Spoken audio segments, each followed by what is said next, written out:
हालात दो, he looks to score runs every time that he goes into bat. It was unbeatable start.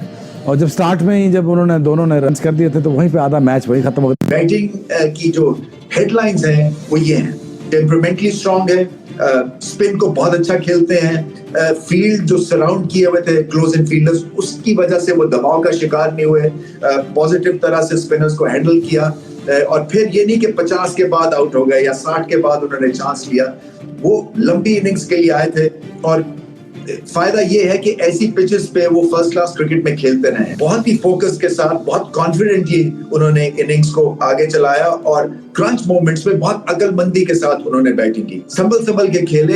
ये अगर occupied करते हैं क्रीज और इसी तरह से अपनी टेस्ट मैच की बैटिंग करते हैं तो बहुत लंबे रन्स कर सकते हैं। एक चीज मैंने आज समझनी है कि इंडिया के जो प्लेयर्स हैं, जो नए प्लेयर्स आते हैं, उसमें क्या ऐसी खासियत है कि जो भी नया प्लेयर आता है वो रन करने लग जाता है। यानी इतना मैच्योर वो लड़के खेलते हैं कि जो काफी अरसे से अपनी टीम से क्रिकेट खेल रहे हो, टेस्ट क्रिकेट बहुत खेल रहे हो या फर्स्ट क्लास क्रिकेट उन्होंने बहुत खेली। वो एक यंग लड़का जिसने इतनी क्रिकेट ही नहीं खेली थी, उसने रिस्पॉन्सिबिलिटी ली, उसने परफॉर्म जो है वो किया। मैं ये सिर्फ कह रहा हूं कि देखें हमारे यंगस्टर जो पाकिस्तान के हैं उन्होंने भी परफॉर्म किया थोड़ा बहुत, ऐसा नहीं है, लेकिन मैं सिर्फ ये कहता हूं कि उनके प्लेयर्स जिस तरीके से क्रिकेट खेलते हैं वो अटैकिंग क्रिकेट खेलते हैं, वो बैट बॉल को रिस्पेक्ट नहीं देते, वो जाते हैं, वो रन्स बनाने की जो है वो कोशिश करते हैं। हम यहाँ ये सोचते हैं, अच्छा मुझे कुछ लोगों ने कमेंट किया यार आप पाकिस्तान के प्लेयर्स के पीछे, मैं पाकिस्तान के प्लेयर्स के पीछे इस वजह से पड़ा रहा, तो एक तो उनको सिलेक्शन ठीक नहीं होती, दूसरा वो जब खेलने आते हैं उनको इतने मौके मिल चुके होते हैं,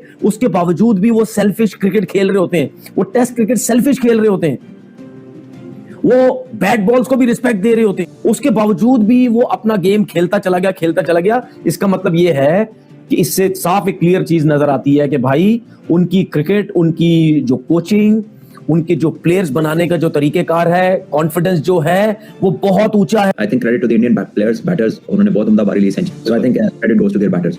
और इतना वो टेक्निकली करेक्ट खेले, यंग बैटर्स शुड वॉच कि कितना सीधी बैटिंग किया, कितना प्रॉपर 12 गेंद छोड़ा है, कितना फुल पेस प्रेजेंट किया है, कैसे बॉडी के करीब खेला है। मतलब ये वो प्लेयर है जो खुले स्ट्रोक खेलने वाले प्लेयर, इनके बाहर शॉट है, लेकिन उन्होंने अडेप्टेबिलिटी दिखाई है, उन्होंने सिचुएशन को रिस्पॉन्ड किया। उन्होंने ये नहीं दिखाया कि मेरे को हैवी शॉट है, मैं भी कर सकना, मैं पुट्ठी भी पा सकना, मैं सीधी भी पा सकना, तो मैं बात जो काफी बेवकूफ भी साबित हो सकना। उन्होंने कोई ऐसी हरकत नहीं की। They kept it simple basics.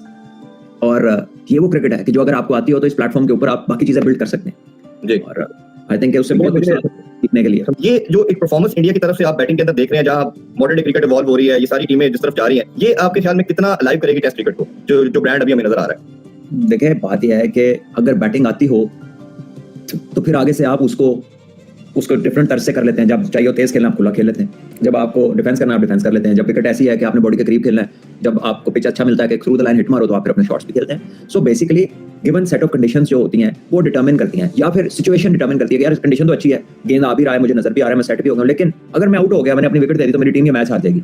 तो वो जो टेम्परामेंट है, वो जो टेम्परामेंट आपको नजर आया इंडियन प्लेयर्स में, टेम्परामेंट आपका बहुत ही उम्दा बैटिंग की यशस्वी जायसवाल की जानिब से।